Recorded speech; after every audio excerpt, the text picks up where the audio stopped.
On va parler à présent des jeunes et surtout de leur façon d'écouter la musique. Ils l'écoutent fort et longtemps, ce qui n'est pas sans conséquence évidemment sur la qualité de leur audition.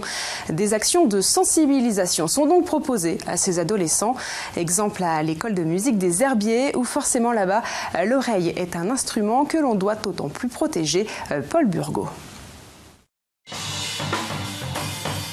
Voici un concert tel que vous l'entendez aujourd'hui.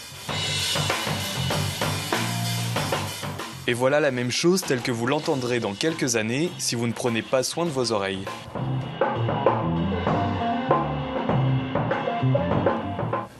Concerts, villes, MP3 ou chaîne hi-fi trop forte, de nos jours le bruit est partout et représente tout autant de risques pour nos oreilles, des organes particulièrement fragiles.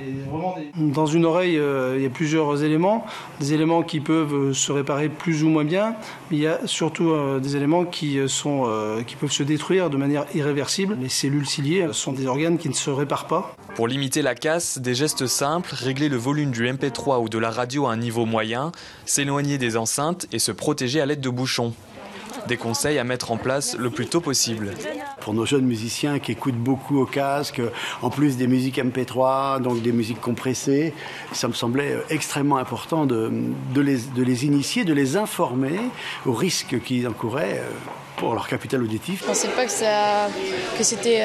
que ça pouvait se dégrader aussi vite, les oreilles, que maintenant il faut les protéger. J'ai essayé de ne pas mettre trop fort mes écouteurs. Je ne sais pas que ça montait aussi haut. En fonction des oreilles.